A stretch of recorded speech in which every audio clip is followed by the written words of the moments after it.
Hi, welcome back to Broken and Brilliant. I'm Carrie O'Toole with Carrie O'Toole Ministries, and today we are being joined for the second time by Kacey Johnson, who is a Columbine survivor.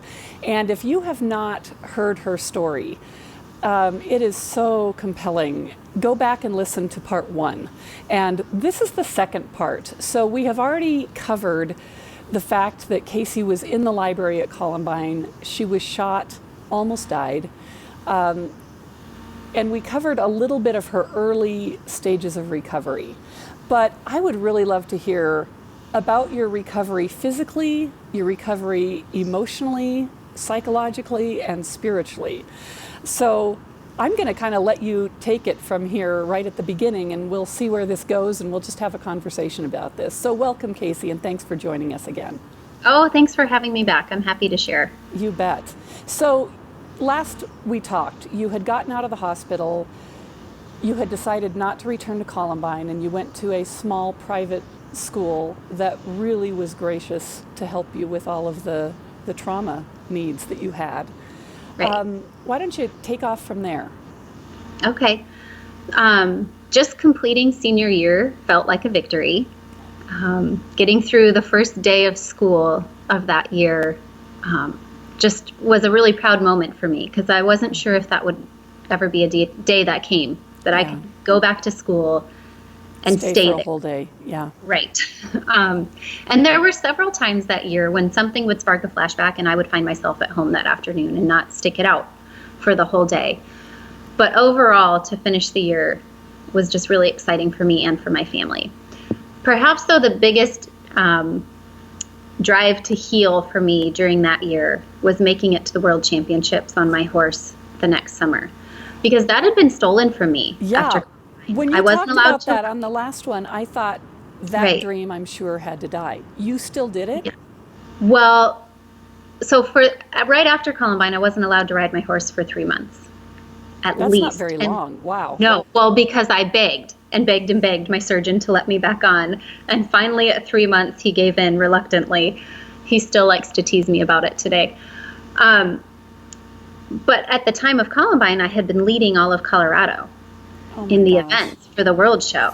And so that summer, I went to the World Show and watched my peers compete. And that was really difficult. It felt like another thing that the shooters stole from me. Yeah. So for all of my senior year, I worked and worked and worked to qualify for that next summer. Well, now, and how did you do this? Because the surgeons had told you your shoulder had been shattered along Right. with part of your hand. And Right. you were told that with this transplant, you would maybe get some, you'd at least be able to have an arm, and you'd Right. maybe have some use of your arm. Right. But you competed a year later in the World Championships? I know. I'm very driven. That was my passion. I think, so I didn't have full function, and I'm right-handed. So for all of the summer, I wrote 2,000 thank you cards left-handed so that I could learn how to write left-handed. So for the first half of my senior year, I did all my work left-handed. Wow. It was very difficult, but my right arm was not functioning yet. Mm-hmm. And a lot of hours in physical therapy with a therapist and at home, just trying to restore as much function and strength as I could. But my horse trainers knew my limitations, and they knew they needed to help me on and off the horse. And like I couldn't throw a saddle on my own horse anymore, and they were gracious to help me with things like that. But once I was on the horse, it's my happy place. And it brought so much healing to my heart and my mind that it was worth the risk physically. Mm-hmm. Of course, my surgeon's big fear is that I would fall off and break this one-of-a-kind shoulder that he built for me. But he knew he wasn't keeping me off of my horse. So he was just going to have to say yes. Well, and in trauma, so many people use equine therapy. And isn't that interesting? Yeah, and you already had the relationship with your horse. You already had this already built in for you. One neat thing is that the first time I went to the barn when I got out of the hospital, I mean, that's the first place I wanted to go. So they took me, made the hour drive down to the barn. And my horse, he just knew. And he nuzzled his face down. My arm was up in a sling. and he nuzzled his little nose right next to my arm and just stayed there so gently, as if he just knew something wasn't right. And like he'd protect you. Oh, yes. Wow. That is, isn't that neat? it's just a beautiful story. Yeah, I've heard so many. I have a friend who had a very traumatic experience in her family, and they have since opened a barn, and they bought a ranch and opened a farm and all of this, and they've got some horses, and she now does Gestalt equine therapy with trauma victims. It's so interesting, and because horses can sense things, and they know how to help us. Yes, it's crazy. Being on my horse gave me a sense of power again, and of independence, because there was so much I couldn't do physically for myself, like putting my hair in a ponytail anymore, or initially even getting dressed. I needed help with, and that felt so deflating as a 17-year-old girl to not be able to do my makeup or hair the way that I wanted to. So to be able to get back on my horse and still be good at something was really empowering for me. Yeah. So as the years went on, where do you remember just specific times of healing? Things that came along? Do you mind sharing a couple of those? Sure. I don't know if specific times came for at least 5 years. Wow. Looking back now, I would say that for the first 5 to 10 years, I was still surviving. And I mean, I functioned okay. I made it through college. I made it through nursing school. But now that I've had this much time to heal and look back, I wasn't thriving by any means. I was really paralyzed with PTSD and paranoia and the fear of the world, the fear of the unknown, flashbacks, nightmares, panic attacks. And I had learned to let them become part of my new normal. I knew I would never go back to who I'd been before all the brokenness. But I hadn't fully figured out how to take my life back as my own. And one initial thing that really helped was meeting my husband, Patrick. And what's interesting about it is that you would think he was so helpful because he went through the experience with us, but he didn't. And I think that was more helpful than if he had, because he came in without watching me go through this trauma.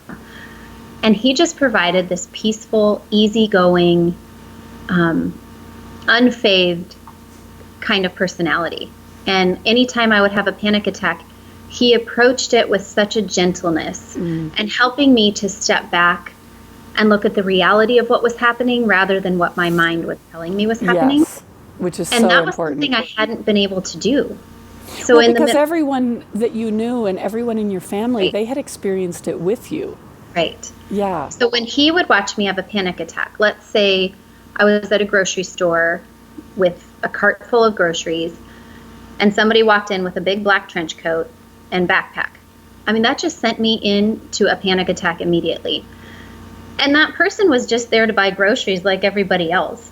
But to me, it felt scary and life-threatening and took me right back to that place where boys in trench coats were trying to kill me.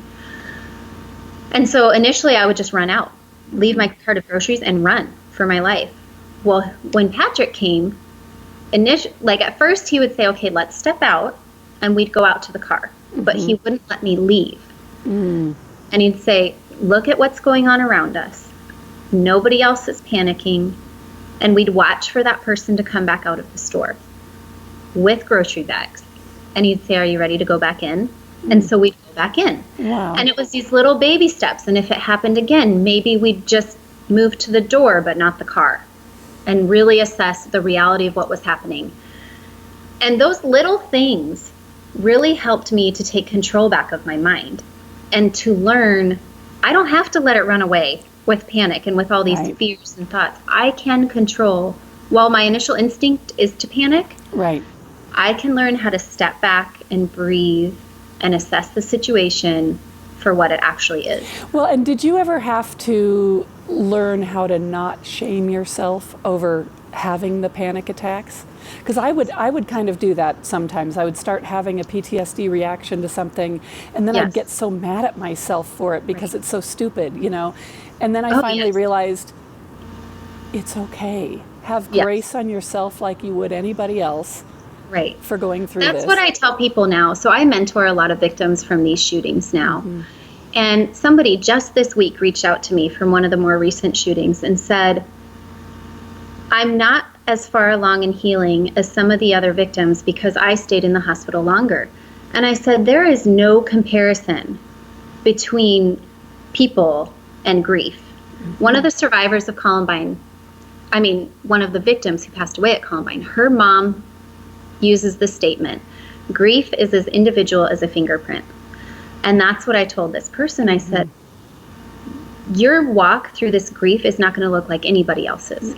Any of the 30 some of us who were impacted by Columbine is going to give you a different story of what it's actually looked like to heal and what our struggles have been. Right. But it is lonely. I mean, I remember when I go through these panic attacks feeling like, you guys don't even get it. This feels so real to me. And to them, they're seeing, what, this guy is just grocery shopping. What's the big deal? Right. And so one of the moments that made me really frustrated was right after Columbine. And I don't know if I'd say frustrated, but it hurt my feeling. We had taken family who came into town up to Red Rocks Amphitheater just to show them because it's so beautiful. Well, there was a rock that fell from the mountain or something and made a loud noise, and I immediately panicked. Sure. And my uncle, who I adore, really thought I was faking it. He said, there's no way she's actually scared of that. And then later, he tells me, and he was a police officer, he tells me, I really thought you were faking it until I saw the look in your eyes, and the fear was so real. He said, I never would have felt afraid of that, but you lost it. I said, I know, because it was so real for me. That's PTSD. Welcome to my world. Yeah. Absolutely. Yeah. So it took a lot of training myself to work through the PTSD and time. I mean, time offers so much grace and healing. Absolutely. And the grace of my support system. I mean, nobody ever made me feel like I should be at a certain point at a certain time. And I remember when the suicides happened, and I was really suicidal myself. And my parents sent me to a counselor. He started swearing at me, and in his office, sitting across the couch from me, calling me a bad name because I wouldn't talk. And I was sitting there as a 16-year-old feeling like, you don't even know what I'm going through. That's how I felt. Have you ever lost 2 friends to suicide in a month? Why would I open up to you is what I felt like. And then he barraged me with these names. So I really, after Columbine, was nervous about going to counseling. Sure. Because I'd had bad experiences in the past from opening up. So really, my family and I healed on our own and formed our little tight group and kind of worked through it together on our own. You just instinctively knew what to do. Sure. Sure. That felt like the safest thing for us. Well, and you know what's so interesting being trained as a counselor, I want to apologize, first of all, but second of all, I just tell people all the time, it's like you need to trust your discernment when you meet with a counselor, because bad counseling is worse than no counseling. Right. If you get a good counselor who really gets you, they can really help you move along. But if you get one that doesn't get you, it can be damaging. So yeah. So then another thing that started the healing for me, it feels like there's little moments where I feel like, oh, I'm doing great and I'm healed. And then something will happen that throws me back 13 or 15 years. And I realize, oh, I'm not all the way healed yet, but that's okay. And it's just another little part. Absolutely. Because all the healing that you already had is absolutely there. It's just, okay, here's another little layer. So one in particular was when Sandy Hook happened, and the young kids were the victims. That was my worst nightmare when I became a mom, was sending my own kids to school. And I wasn't sure if I was going to be able to do it. But when Sandy Hook happened, I had a kindergartner and a preschooler, and I physically was throwing up, getting sick about it, because it was so upsetting to me that this happened. My kids, I didn't send them to school. I had panic attacks. I wouldn't leave the house. This was 13 years after Columbine. And I remember laying on my bed crying. I had asked my dad to come over to take care of the kids because I was not functioning. And my husband was in California. And he called me and he said, when you're feeling this, maybe go clean the closet or take your mind off of it somehow. And while he was trying to be really helpful and encouraging, it was right then that I realized that's just like a Band-Aid for me. What is the truth? And the truth for me in that moment was that the same hand laid upon me at Columbine was available for my children. And there's the song that says, the God of angel armies. And I, in that moment, felt like if I was never left alone in my most fear-filled moments, my children wouldn't be either. And I realized the power that I was taking away from the evil of all of it and giving to something else. Where am I choosing to put the power in my life for my story? And that was maybe the biggest healing moment of all for me. Yeah, because now you don't have to worry every day. The worry is not yours to carry. Right. Yes. There was so much freedom in letting go of that fear, but it's so scary to let go of it. It's like this wall you just can't quite get over, and it's just standing in front of you, and it's so intimidating, and you know you don't want to be on this side of it anymore. It's controlling me. It's impacting my life. It's impacting my choices, but I don't know how to let go of it. Yeah. And finally, when I realized I can have freedom from this, and I realized that the intentions of those boys were still controlling my life 13 years later. Here I was worrying about these children that those boys never wanted me to even have. And here I had them. You've already won. Great blessing. And did I still want their actions to control the way that I chose to parent or to control my faith? So as you let go, was there anything you needed to do? I mean, we tell people all the time, you need to let go.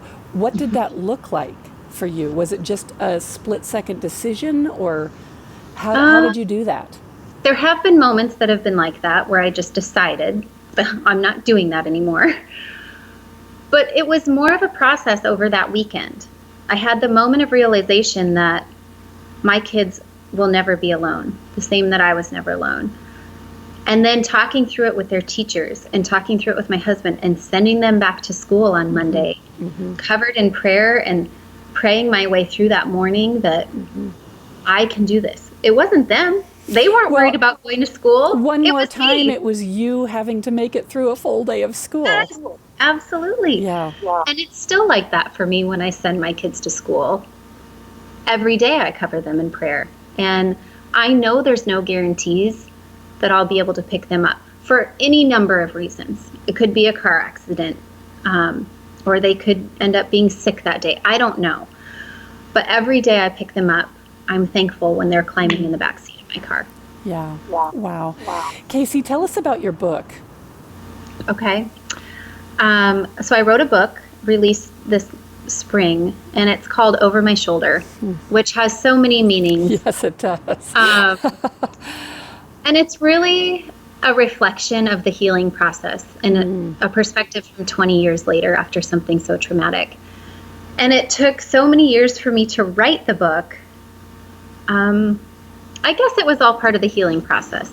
Initially, after Columbine, I did interviews and I spoke in front of schools and churches. But the response people gave me was pity.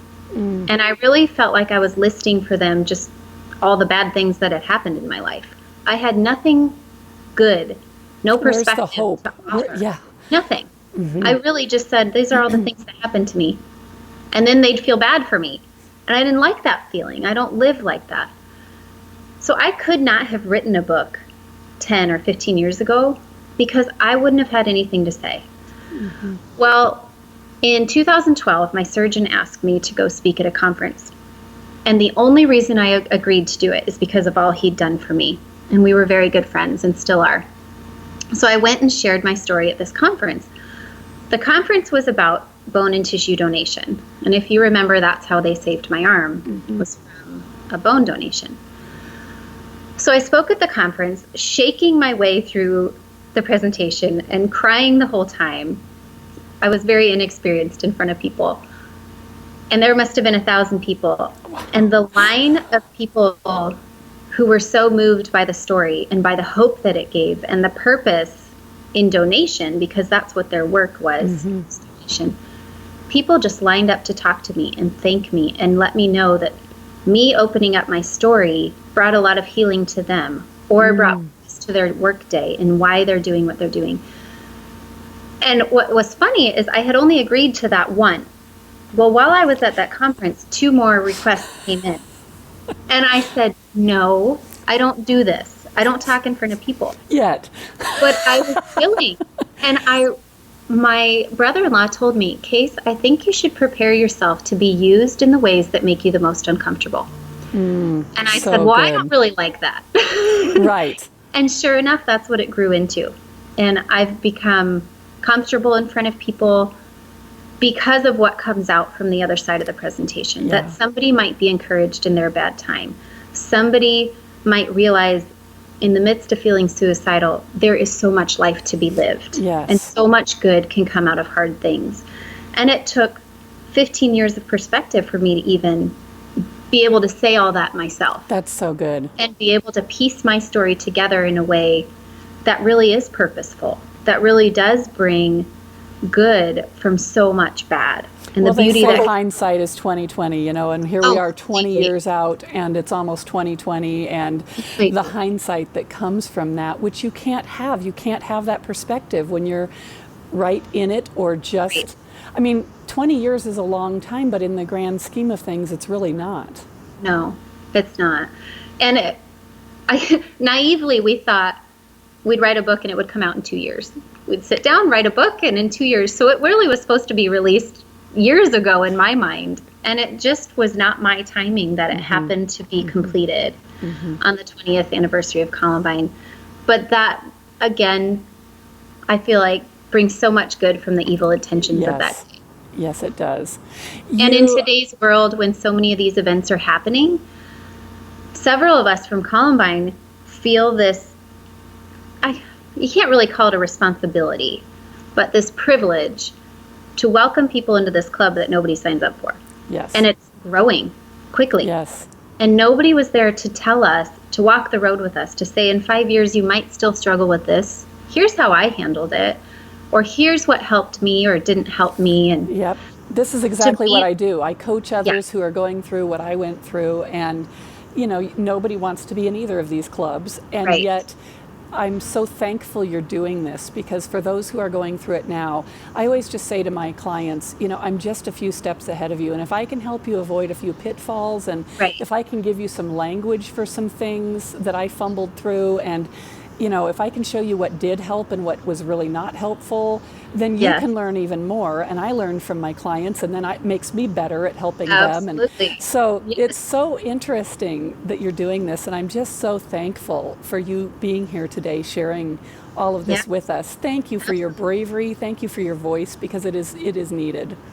Thank you so much. I'm honored to have been a part of this. Absolutely. Well, I'm looking forward to reading your book. I haven't read it yet, but it's called Over My Shoulder by Kacey Johnson, and we'll put a link to it at the bottom of the podcast as well, so people can find you. Okay. Anything else you want to share just before we head off? No, I'm just so thankful to be a part of this, and if, I guess, sharing our stories really gives life to other stories too.